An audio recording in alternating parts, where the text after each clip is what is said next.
Jake Morrison wiped the sweat from his forehead as he guided the mining drill deeper into the asteroid. The metal beast groaned and sparked, chewing through rock that was older than Earth itself. Around him, his small crew worked in the dim light of their mining ship, extracting precious minerals for their masters. The Alpha had ruled the galaxy for 10,000 years. They were tall beings made of living crystal, beautiful and terrifying at the same time. Their bodies caught light and threw it back in rainbow patterns, but their eyes were cold as empty space. Every human knew that look. It meant you were nothing more than a tool to them. "Jake, come look at this," called Lisa Adams from her position at the scanner station. She was their navigator, a woman with sharp eyes who could read space like others read books. Her voice carried a strange excitement that made Jake's stomach tighten with worry. He set down his tools and walked over to her station. On the screen, he could see something that should not be there. Deep inside the asteroid, buried under millions of years of rock and ice, was a ship, not an Alpha ship with its flowing crystal design, but something else entirely. "Something older. How deep?" Jake asked. "Maybe 300 meters down." "It's big, Jake, really big, and the metal it's made from doesn't match anything in our databases." Paul Turner looked up from the engine he was fixing. He was a good engineer, the kind who could make anything work with spare parts and hope. Could be worth a fortune if it's some lost Alpha technology. Karen White stopped monitoring the communication channels and joined them. She handled all their radio work, keeping them connected to the Alpha fleet that watched over human mining operations. "Should we report it?" Jake stared at the screen. Every fiber of his being told him to call it in immediately. The neural implant behind his right ear sent gentle pulses, reminding him to obey Alpha authority. All humans had them. They were installed at birth and made sure humans stayed calm, obedient, and useful. But something about this discovery felt different, important. "Let's take a closer look first," he said, fighting against the implant's suggestions, just to make sure it's worth reporting. They changed course and began drilling toward the buried ship. It took 6 hours of careful work to reach it. When they finally broke through into a hollow space, their lights revealed something that took their breath away. The ship was huge, easily twice the size of their mining vessel. Its hull was made of a dark metal that seemed to drink in their lights. Strange symbols covered its surface, flowing and organic in a way that was nothing like Alpha writing. "There's still atmosphere in there," Lisa reported, checking her instruments. "Old but breathable." They suited up and crossed over through an airlock they managed to open. Inside, the ship felt dead but not empty. It was like walking through a tomb that held secrets instead of bones. The bridge was vast, with control stations built for beings much larger than humans but smaller than Alpha. Everything was covered in dust that sparkled when they disturbed it. In the center of the room stood a pillar of the same dark metal, covered in those flowing symbols. "Look at this," Paul called from a side chamber. He had found what looked like a library, with thousands of crystal storage devices arranged on metal shelves. When he touched one, it began to glow with soft blue light. Jake approached the central pillar carefully. As he got closer, the symbols began to change, shifting and flowing until they formed words he could understand. The ship was teaching itself to communicate with him. "We are the progenitors," the words read. "We who came before. If you read this, then the Alpha Empire still stands, and the galaxy still suffers under their rule." Jake's heart began to pound. This was dangerous knowledge. The Alpha had never mentioned any progenitors. According to them, they were the first intelligent species in the galaxy, the rightful rulers of all others. More words appeared. "We tried to stop them when they were young and hungry for power. We failed. But we left this for those who would come after us. The weapon that can break their hold over the mind, the key to their destruction." "Jake?" Lisa's voice was tight with fear. "I'm picking up an Alpha patrol ship. They're heading this way." The neural implant behind Jake's ear began to pulse harder, demanding that he report the discovery immediately. But he fought against it, focusing on the pillar. More information flowed across its surface. Technical specifications and star charts. Everything they would need to understand what the progenitors had left behind. "Jake, they'll be here in 10 minutes, Karen warned. He pulled out a data storage device and connected it to the pillar. The ancient ship seemed to understand what he wanted, downloading massive amounts of information in seconds. The symbols flowed faster now, almost frantic, as if the ship knew this might be its last chance to pass on its message. "The Genesis engine," the words read, "hidden in the quantum foam beneath reality. It can unmake them as if they never were. But beware, Such power comes with a price that even we could not foresee. The download finished just as Karen announced that the Alpha ship was beginning its docking approach. Jake pocketed the storage device and looked around at his crew. They all understood the danger they were in. "We never found anything," he said quietly. "Just empty rock. Everyone understand?" They nodded, but he could see the fear in their eyes. The Alpha were not forgiving of curiosity. The patrol ship was sleek and beautiful, all flowing curves and crystal windows. It docked with their mining vessel with barely a sound. Moments later, Alpha Commander Zeth Prime stepped aboard.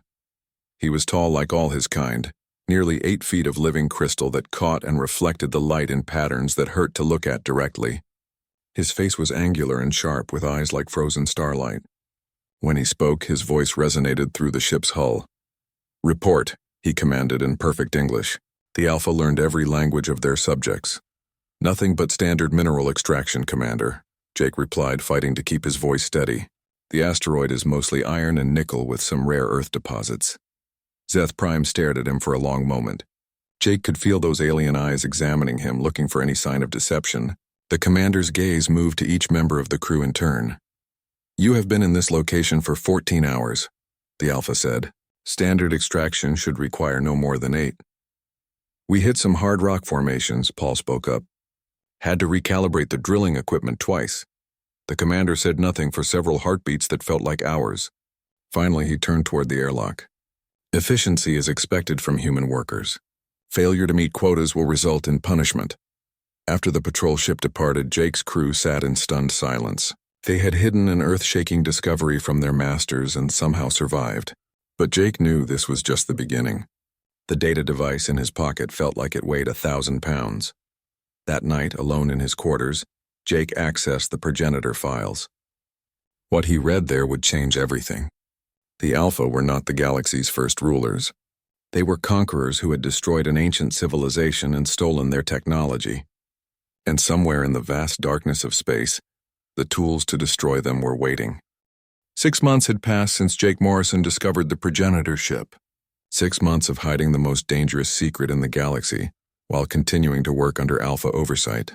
The weight of knowledge had changed him, made him see the crystal beings differently. Where once he saw beautiful masters, now he saw beautiful monsters. Earth looked different too when their transport ship finally brought them home. The planet was still blue and green, still turned toward its yellow star, but the orbital stations around it were clearly Alpha designs, elegant crystal structures that monitored every ship, every transmission, every human life below. Jake stood in the underground tunnels beneath what used to be Chicago. The old subway system had been converted into a hidden network where humans could meet without Alpha surveillance. Water dripped from rusty pipes overhead, and the air smelled of rust and dampness, but it was free air. "No Alpha sensors reached down here. You're sure about this data?" Dr. Helen Rodriguez asked, studying the files on her portable computer. She was a small woman with gray hair and sharp eyes behind thick glasses. Before the Alpha came, she had been a leading neuroscientist. Now she worked in secret, trying to understand how human minds really functioned. "As sure as I can be," Jake replied. "The progenitor ship called it the Genesis engine, some kind of weapon that works at the quantum level." Paul Turner sat nearby, his engineer's mind struggling with the technical specifications. "The power requirements alone are impossible. You'd need the energy output of a small star." "Maybe," Helen said, scrolling through more data. "But look at this section here. It's not just about the weapon. There's something about neural enhancement, about removing Alpha control systems." Jake's hand moved automatically to the implant behind his ear. Every human had one installed at birth. They regulated emotions, suppressed aggressive tendencies, and made it impossible to truly hate their Alpha masters. The implants were the invisible chains that kept humanity enslaved. The progenitors found a way to break free, Helen continued. They developed a process to not just remove the implants, but to enhance human capabilities beyond their natural limits. They called it the Awakening Protocol. Colonel Sam Hayes emerged from the shadows at the far end of the tunnel. He was a big man with scars on his hands and a way of moving that suggested violence was always an option. He had been a Marine before the Alpha conquest, one of the few soldiers who remembered what it meant to fight for freedom. "How dangerous is this procedure?" he asked. Helen was quiet for a moment, reading through the technical details. "Very dangerous. The progenitor records suggest a 30% mortality rate, and even if you survive, the changes are permanent. There's no going back. What kind of changes? Lisa Adams asked. She had come down to Earth with Jake's crew, unable to stay away from the discovery that might change everything. Enhanced reflexes, increased strength, improved cognitive function, but most importantly, complete immunity to alpha neural control. You would be truly free for the first time in your life. Jake felt something stir in his chest, a feeling that the implant immediately tried to suppress. Hope. Dangerous, revolutionary hope. I'll do it, he said. Jake, no. Karen White grabbed his arm. You don't know what it will do to you. I know what I am now, he replied. A slave who thinks he's free. At least this way I'll know the truth. Colonel Hayes stepped forward. If you're going to do this, you won't do it alone. We need volunteers. People willing to risk everything for the chance at real freedom. Over the next few weeks, they prepared. Helen worked day and night to build the equipment needed for the awakening protocol. It required surgical precision to remove the neural implants without causing brain damage, followed by genetic modification that would rewrite human DNA at the cellular level. Paul Turner helped design the medical equipment, while Lisa Adams coordinated with other resistance cells around the world. Karen White monitored alpha communications, making sure their activities stayed hidden. The volunteers came forward slowly. Jake was first, of course. Paul stepped up next, followed by Lisa. Ryan Clark, a young man whose family had been killed during an alpha efficiency inspection, volunteered without hesitation. The procedure took place in an abandoned hospital basement. Helen had converted an old operating room into something that looked like a cross between a medical facility and a mad scientist's laboratory. Cables snaked across the floor, connecting jury-rigged computers to surgical equipment that hummed with barely contained energy. Jake lay on the operating table, staring up at fluorescent lights that flickered and buzzed.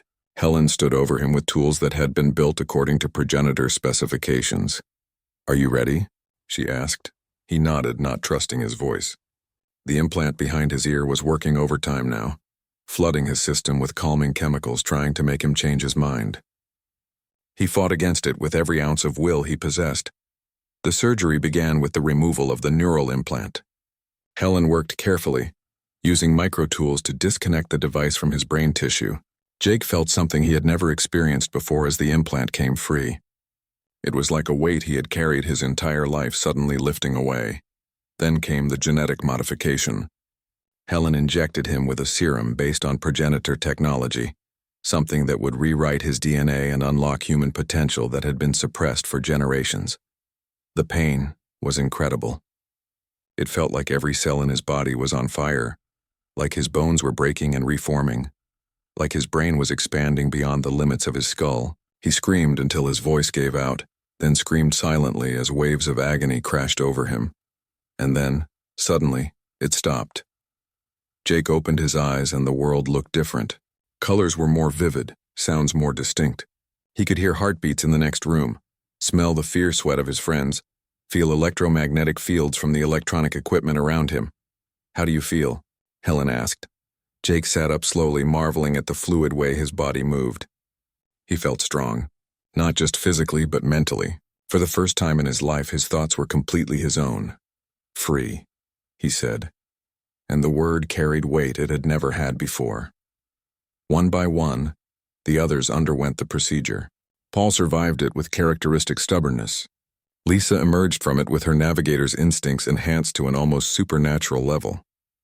Ryan Clark opened his eyes with a fury that burned cold and clean, no longer suppressed by alpha technology. They were the first, but they would not be the last. News of the successful awakening protocol spread through the human underground like wildfire. Within weeks, awakened humans were emerging in cells across the galaxy. The Alpha noticed the change immediately. Reports began coming in of human workers who no longer responded to neural commands, who showed signs of enhanced physical capabilities, who looked at their crystal masters with something that had been absent from human eyes for 300 years. Hatred, Supreme Alpha Keth Omega, ruler of the Galactic Empire, called an emergency session of the High Command. The reports troubled him deeply. Humans were supposed to be docile, useful, controllable. These new developments suggested something far more dangerous. Initiate containment protocols, he ordered. If humanity is evolving beyond our ability to control them, then they must be eliminated before they become a threat. The order went out across the galaxy. Human colonies that showed signs of awakened populations were to be destroyed immediately. The Alpha had ruled for 10,000 years by eliminating threats before they could fully develop. But they had never faced awakened humans before. And awakened humans, as they were about to discover, were very different from the slaves they had kept for so long. Jake Morrison stood in the tunnels beneath Chicago, surrounded by 24 awakened humans. Their eyes burned with purpose as he shared the intelligence they had gathered. "They're coming for us," he said simply. "The Alpha have figured out that we're no longer under their control. Extermination fleets are being dispatched to every human world." "Then we fight," Ryan Clark said, and the others nodded agreement. "We do more than fight," Jake replied, pulling out the progenitor data device. "We build the weapon that can end this war permanently. We build the Genesis engine." The rogue planet had no name, just a designation in the star charts, Proxima 7. It drifted alone in the empty space between stars, a world that had been torn from its orbit millions of years ago and now wandered the galaxy like a lost child. It was dark, cold, and completely invisible to Alpha sensors, perfect for humanity's most desperate gamble. Jake Morrison stood in the main cavern they had carved from the planet's frozen surface. Around him, 300 awakened humans worked with desperate efficiency to build something that had never existed before, the Genesis engine. "Power coupling is online," Paul Turner called from his position at the main assembly. His enhanced abilities had made him more than just an engineer. Now he could visualize complex systems in his mind, understanding how impossible technologies might work together. The engine itself was massive, a sphere of dark metal and crystalline components that stood 3 stories tall in the center of the cavern. It looked like something between a machine and a living thing, with flowing lines that seemed to pulse with their own internal rhythm. Lisa Adams worked at the navigation station, her enhanced senses reaching out through space to track Alpha fleet movements. "They're getting closer," she reported. 47 ships in the Vanguard fleet heading this way. Maybe 6 hours out. Colonel Hayes moved among the workers, organizing defenses with the calm efficiency of a man who had spent his life preparing for impossible battles. The awakened humans under his command were no longer the docile workers they had once been. They moved with predatory grace, their enhanced reflexes turning them into living weapons. "How much longer do we need?" Hayes asked. Kate Sullivan looked up from the quantum resonance chamber she was calibrating. She had been a physics professor before the awakening, and now her understanding of the universe had expanded beyond anything she had thought possible. "At least 8 hours to complete the final connections. Maybe 10 to run full diagnostics." "We don't have 10 hours," Jake said quietly. Through the months of construction, they had learned more about what they were building. The Genesis engine wasn't just a weapon. It was something far more terrifying and wonderful. It could reach into the quantum foam that underlied reality and rewrite the fundamental structure of existence itself. The progenitors had built it as their final act of defiance against the Alpha Empire. They had died before they could use it, but they had left behind the blueprints and the warning. Such power came with a price that even they could not fully understand. "Jake, we're getting a transmission," Karen White called from the communications array. "It's not Alpha standard frequency." The holographic display flickered to life, showing something that made everyone in the cavern stop what they were doing. The figure in the transmission wasn't Alpha, wasn't human, wasn't anything they had seen before. It was pure energy given form, a being of light that seemed to exist in multiple dimensions at once. "Humans of Earth," the being spoke, its voice resonating through their enhanced minds rather than their ears. "We are the Ethereal Collective. We have watched your struggle with great interest." Jake stepped forward, fighting the urge to kneel before something so obviously powerful. "What do you want?" "To offer assistance to those who would finish what the progenitors began. We were their allies once before the Alpha drove us into hiding between the dimensions. We know what you are building and we know what it can do. Can you help us complete it in time?" Kate Sullivan asked. The energy being seemed to consider this. "We can provide the final component you lack. The quantum resonance codes that will allow the Genesis engine to target Alpha DNA specifically. Without them, your weapon would destroy all crystalline life in the galaxy, not just your enemies." "What do you want in return?" Jake asked. He had learned not to trust anything that seemed too good to be true. Justice, the being replied simply. The Alpha destroyed the progenitors, enslaved countless species, and driven us from our rightful place in this dimension. We want them to face the consequences of their actions. The transmission flickered, and suddenly Lisa Adams gasped at her station. Jake, the Alpha fleet just dropped out of hyperspace. They're here. Through the planet's thin atmosphere, they could see the lights of descending ships. Elegant crystal vessels that moved like predators, beautiful and deadly. The Alpha had found them. Beginning deployment, Colonel Hayes announced over the comm system. Teams of awakened humans emerged from hidden positions across the planet's surface, carrying weapons that had been enhanced with progenitor technology. The battle began as the first Alpha landing craft touched down. The crystal soldiers that emerged were tall and graceful, moving with perfect coordination as their shared consciousness linked them together. They had fought 1,000 species over 10,000 years, and they had never lost, but they had never fought awakened humans. Ryan Clark led the first assault team, moving through the frozen landscape with impossible speed. His enhanced reflexes let him dodge Alpha energy weapons that would have killed any normal human, while his modified rifle fired projectiles that could pierce crystal armor.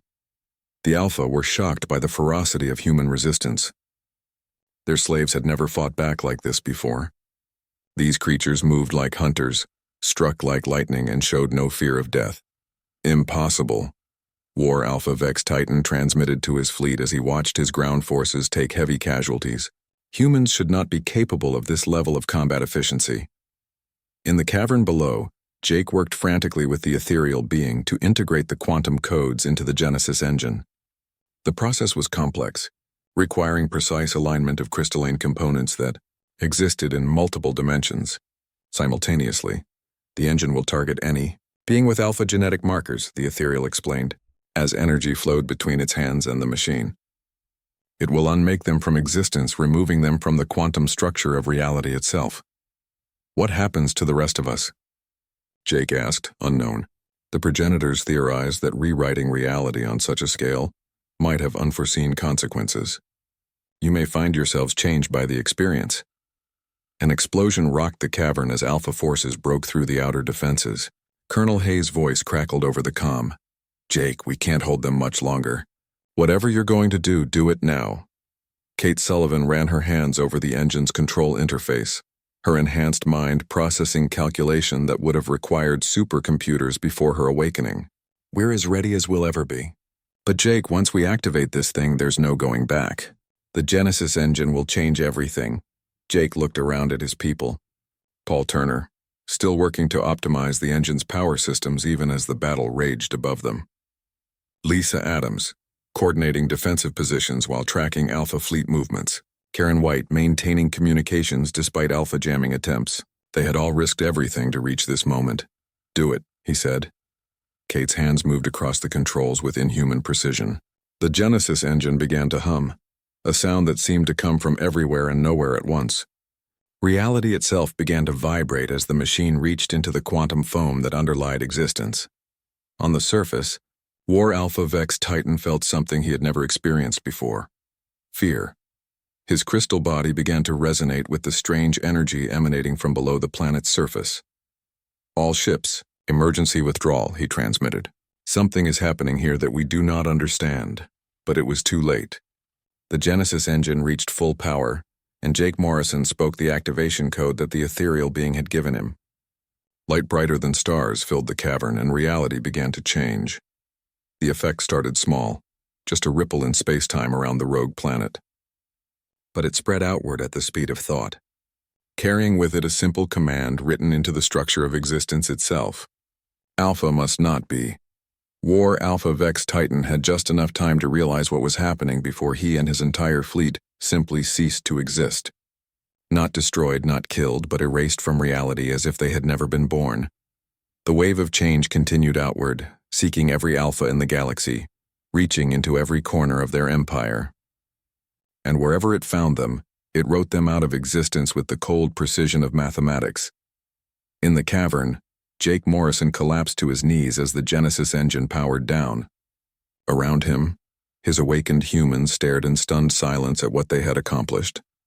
They had just erased an entire species from reality, and somehow, Jake knew this was only the beginning. The Genesis engine's first activation sent shockwaves through reality itself. Across 3 star systems, Alpha outposts simply vanished, leaving behind empty space where mighty crystal cities had once orbited alien suns. The wave of erasure spread outward like ripples in a cosmic pond, seeking its crystalline targets with ruthless precision. Jake Morrison stood on the bridge of the ship they had named Terra's Vengeance, watching through the view screen as an Alpha space station flickered out of existence. One moment it was there, a beautiful spiral of living crystal that housed 10,000 of humanity's former masters. The next moment, there was nothing but empty stars.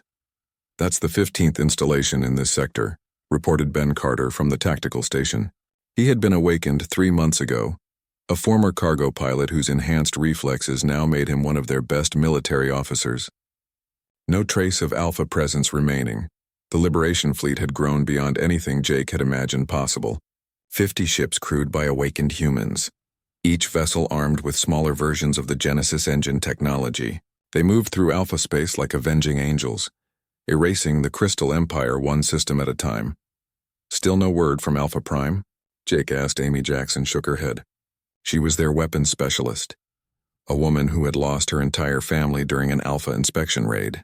Her hatred burned cold and clean, focused like a laser on their former oppressors. "Communications blackout continues.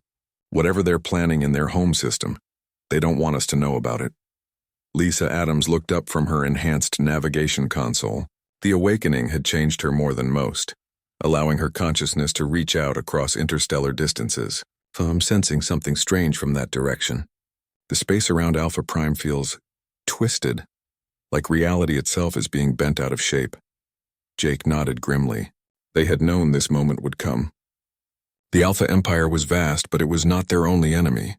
Intelligence reports suggested that the crystal beings had made contact with something called the Void Collective, a machine intelligence that existed in the spaces between dimensions. "Sir?" called a voice from the communication station. It was Echo, the most mysterious member of their crew. She had appeared during the siege of the Kepler system, claiming to be an awakened human, but there was something different about her. Sometimes when she spoke, Jake could swear he heard other voices layered beneath her words. "What is it, Echo?" "I'm receiving a transmission from the inner systems." It's Dr. Rodriguez." Jake's blood went cold. Helen Rodriguez had died 3 months ago during the Alpha counterattack on their hidden base. He had seen her body himself, had watched as Alpha energy weapons tore through the laboratory where she had first developed the awakening protocol. "That's impossible," he said. "Not impossible," Echo replied, her strange eyes reflecting light that seemed to come from somewhere else entirely. "Different. She's part of the Genesis engine's quantum matrix now." Her consciousness survived the transition. The holographic display flickered to life, showing a figure that was recognizably Helen Rodriguez, but somehow more. Her image was composed of flowing energy and mathematical equations, a human mind translated into pure information. "Jake." Her voice carried harmonics that resonated through their enhanced minds. "I need to warn you. The Alpha have made a deal with the Void Collective. They're planning something that could unravel everything we've accomplished." "What kind of deal?" Amy Jackson asked, her hand moving instinctively to her weapon controls. "They've offered the Void access to our reality in exchange for protection from the Genesis engine. The machines exist outside normal spacetime, so our quantum erasure effect can't touch them directly. But if they establish a foothold in our dimension," Helen's image flickered with distortion, "they could rewrite the Genesis engine's programming. Turn it against us." "Jake, you have to stop them before they complete the ritual." The transmission cut out, leaving the bridge in stunned silence. Jake stared at the empty holographic projector, his enhanced mind racing through the implications. They had thought the war was almost over, that the Alpha Empire was on the verge of complete collapse. Now it seemed their enemies had found a way to strike back. "Set course for Alpha Prime," he ordered. "Full fleet deployment." "Whatever they're planning, we end it there." The journey to the Alpha homeworld took them through the heart of the dying empire. They passed world after world where the crystal cities lay empty, their populations erased by the Genesis engine's relentless advance. On some planets, they found other species emerging from hidden shelters, blinking in the sunlight of freedom for the first time in generations. The Centauran Republic sent a diplomatic mission, offering alliance with the awakened humans. The peaceful blue-skinned beings had suffered under Alpha rule for 2,000 years, and they wanted to help ensure that no species ever again dominated the galaxy so completely. But others were less welcoming. The Draxan Empire, a militaristic species from the Galactic Rim, viewed humanity's new power with suspicion and fear. Their war fleets began massing at the edge of their territory, preparing for what they saw as the next inevitable conflict. "They're afraid of us," Ben Carter observed as they reviewed intelligence reports. "They see what we did to the Alpha and they wonder if they'll be next." "We're not conquerors," Jake replied. But even as he said it, he wondered if that was entirely true. The awakening had changed them all, enhanced their capabilities but also their capacity for violence. The line between liberation and conquest was sometimes thinner than he wanted to admit. 3 days out from Alpha Prime, they encountered the first sign of void influence. A debris field that had once been an Alpha research station now crawled with geometric shapes that hurt to look at directly. The machines moved through space like living equations, their forms shifting between dimensions. "They're beautiful," Echo whispered, staring at the display with an expression Jake couldn't read. "They're abominations," Amy Jackson corrected. "Reality doesn't work like that. Those things are viruses in the code of existence itself." The battle with the void constructs was unlike anything they had experienced before. The machines could phase in and out of normal space, making them nearly impossible to target with conventional weapons. But the Genesis engine technology proved effective, its quantum erasure field disrupting the mathematical frameworks that allowed the constructs to exist. As they fought their way through the outer defenses, Jake began to understand the true scope of what the Alpha were attempting.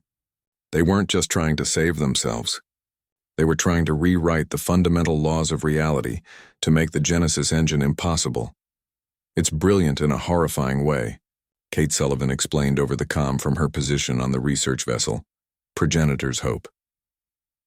They're using void technology to create a pocket of space-time where quantum erasure can't function. If they succeed, they could reverse everything we've accomplished." The final approach to Alpha Prime revealed the full extent of their enemy's desperation.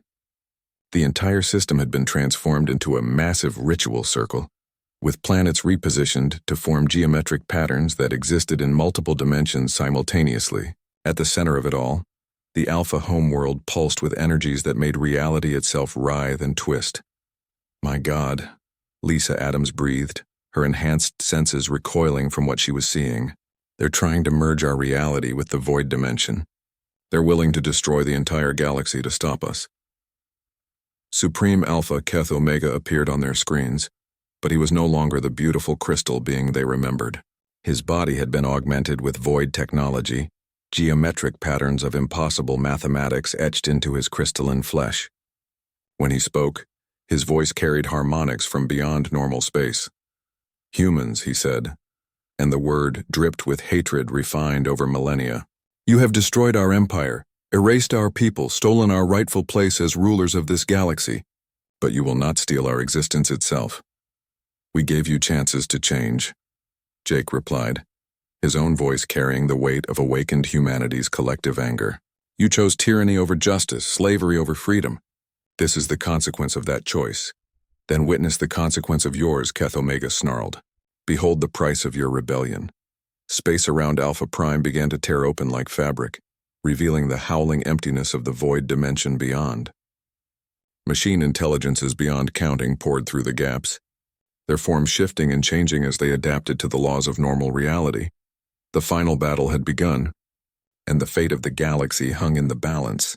Jake Morrison looked around at his crew, at the awakened humans who had followed him this far, and made a decision that would echo across eternity. "All ships, prepare for full Genesis engine activation," he ordered. "We're going to erase this entire system if we have to." "Sir," Echo said quietly, "that level of quantum disruption could damage reality itself. We don't know what the consequences might be." Jake stared at the nightmare unfolding on his screens, at the void machines and corrupted Alpha working together to unmake everything they had fought for. "Then we'll face those consequences," he said. "But we won't let them win." The space around Alpha Prime had become a battlefield between realities. Void machines poured through dimensional tiers while the awakened human fleet fought to position themselves for the final Genesis engine activation. Jake Morrison watched from the bridge of Terra's vengeance as his people prepared for what might be their last battle. Genesis engines at full power across the fleet, Amy Jackson reported. All targeting systems locked onto the Alpha Prime system. But something was wrong. Jake could feel it in his enhanced consciousness, a wrongness that went deeper than the visual horror of the dimensional tiers. The Void machines weren't just trying to stop them, they were trying to corrupt the Genesis engine itself. "Jake," Echo called from her station, her voice carrying that strange harmony he had never been able to explain. "I need to tell you something. About what I really am." He turned to look at her, and for the first time he saw her clearly. The human appearance was just a shell, a way to interact with them without causing fear. Beneath it was something far older, a consciousness that had waited eons for this moment. "You're a progenitor," he said, the pieces finally falling into place. "The last of my kind," she admitted. "I survived the Alpha genocide by hiding my consciousness in quantum storage, waiting for a species capable of understanding our final gift. Waiting for humanity to awaken." The revelation should have shocked him, but Jake found that it felt right. Echo had always been different, had always known things she shouldn't have known. "The Genesis engine was designed for this moment," she continued. "Not just to destroy the Alpha, but to prevent anything like them from ever rising again. But it requires a sacrifice. Someone must merge with the quantum matrix permanently, become one with the engine itself, like Dr. Rodriguez did," Jake realized. Helen's merger was accidental, a side effect of the Alpha attack on your base, but this must be intentional, complete. The consciousness that merges with the engine will guide its final activation, ensuring that the quantum erasure is perfect and absolute. On the main screen, Supreme Alpha Keth Omega's corrupted form appeared again. His crystal body was now more machine than living being, geometric patterns of void technology writhing beneath his transparent skin. "You cannot win, humans," he transmitted, his voice layered with digital harmonics. "The Void Collective has shown us the truth. Reality itself is flawed, chaotic, imperfect. We will remake it in ordered perfection, and you will be the first impurities to be removed." Jake felt the weight of impossible choice settling on his shoulders. They could activate the Genesis engine as it was, but the void corruption might turn it against them. Or someone could merge with the quantum matrix, ensuring perfect control but sacrificing their existence in the process. "I'll do it," he said quietly. "No," Echo replied. "This was always meant to be my burden. I am the last progenitor. Let me finish what my people started." Around them the battle intensified. Paul Turner's voice crackled over the comm from the engine room. "Jake, the void machines are trying to hack our quantum targeting systems. We've got maybe minutes before they break through our firewalls." Lisa Adams looked up from her navigation console, her enhanced senses reaching across impossible distances. "I'm detecting massive energy buildup on Alpha Prime. They're preparing something big." On the planet below, the final ritual was reaching its climax. The Alpha had positioned their remaining population in geometric patterns that stretched across continents, their crystal bodies serving as living components in a machine designed to rewrite the laws of physics themselves. "They're trying to make the Genesis engine impossible." Kate Sullivan transmitted from her research vessel. "If they succeed, quantum erasure will be removed from the fundamental structure of reality. Nothing like our weapon will ever be able to exist again." Jake stared at the tactical display, watching as red indicators showed void machines penetrating deeper into their ship's systems. The enemy was inside their defenses and time was running out. "Echo," he said, "if you're going to do this, do it now." She nodded and moved to the central console. As her hands touched the Genesis engine's control interface, her human disguise began to fall away. Light poured from her skin as her true nature revealed itself, a being of pure consciousness, the accumulated knowledge and wisdom of an entire civilization. "Remember us," she said, her voice now carrying the harmonies of millions of progenitor minds. "Remember that we tried to build something better, and that you succeeded where we failed." Echo's consciousness flowed into the Genesis engine's quantum matrix, merging with the weapon at the deepest level of reality. The ship around them began to vibrate as the engine reached power levels that had never been achieved before. On Alpha Prime, Keth Omega felt the change and screamed with a voice that shattered crystal across his homeworld. Impossible. The quantum resonance is stabilizing. How are they maintaining coherence? The answer came in the form of Echo's voice, now speaking through every Genesis engine in the human fleet simultaneously. Because I am what you destroyed, Alpha. I am the voice of those you silenced, the hope of those you enslaved, the justice you denied.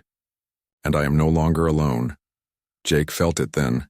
The connection that linked all awakened humans to the Genesis engine. They were part of it now, their enhanced consciousness adding to its power. Every human who had undergone the awakening protocol was connected to the weapon, their combined will focused on a single purpose. The final activation began. The Genesis engine's effect this time was different from its previous uses. Instead of simply erasing Alpha existence, it reached into the quantum foam and began rewriting the fundamental structure of reality itself. It didn't just remove the Alpha from the present moment. It removed them from history entirely. Jake watched through the viewscreen as space around Alpha Prime began to shimmer and change. The planet itself flickered between existence and non-existence as the engine worked its impossible mathematics. The void machines trying to corrupt the process found themselves caught in the quantum erasure field, their mathematical forms unraveling as the engine rejected their presence in normal space-time. Supreme Alpha Keth Omega had time for one final transmission before the erasure claimed him. "What have you done?" he screamed as his body began to fade. "What have you done to reality itself?" "We've made it better," Jake replied simply. The wave of change spread outward from Alpha Prime, moving faster than light, reaching across the galaxy to touch every trace of Alpha influence. But this wasn't just destruction, it was reconstruction. As the Alpha were erased from history, reality rewrote itself to fill the gaps they left behind. Species they had enslaved developed naturally, following their own paths to civilization. Worlds they had destroyed remained whole and flourishing. The 10,000 years of Alpha rule simply ceased to have ever happened. But the awakened humans remembered. Enhanced by their connection to the Genesis engine, they retained their memories of the original timeline even as reality changed around them. They alone knew what had been sacrificed, what battles had been fought, what tyranny had been overcome. As the effect finished spreading across the galaxy, Jake found himself standing on the bridge of a ship that no longer had enemies to fight. The Alpha Empire had never existed. The war they had just won had never been fought. But the awakened humans remained, changed by their experiences in a timeline that was now only a memory. "What happens now?" Amy Jackson asked, her voice small in the sudden silence. Jake looked around at his crew, at the people who had followed him through an impossible war against enemies that no longer existed. They were alone now with their memories and their enhanced abilities, guardians of a secret that only they would ever know. "Now we make sure it never happens again," he said. "We watch the galaxy, we protect the species developing within it, and we ensure that no one ever again rises to dominate all others." And so the Terran Protectorate was born, not from conquest, but from sacrifice. The awakened humans spread across the galaxy, settling on distant worlds and establishing hidden bases from which they could watch over the development of countless civilizations. They became legends in whispered stories, mysterious figures who appeared when tyranny threatened to take root and disappeared once freedom was restored. Most species never learned their true nature or their history, but they felt the effects of their protection. On Earth, now developing naturally without Alpha interference, a young girl looked up at the stars and asked her teacher about the strange humans who sometimes visited their world. "Why do they look so sad?" she asked. "Even when they smile, their eyes look like they're remembering something terrible." The teacher had no answer, because in this rewritten reality, there was no record of the Alpha or the war that had shaped humanity into something greater than itself. Only the awakened remembered the price of freedom, the weight of absolute power, and the responsibility that came with reshaping reality itself. Jake Morrison, now calling himself simply the Guardian, stood on a balcony overlooking the city where he had been born. It looked different now, cleaner and more hopeful, built by humans who had never known slavery. But he remembered the underground tunnels, the desperate struggle, the moment when they had decided to risk everything for the chance at freedom.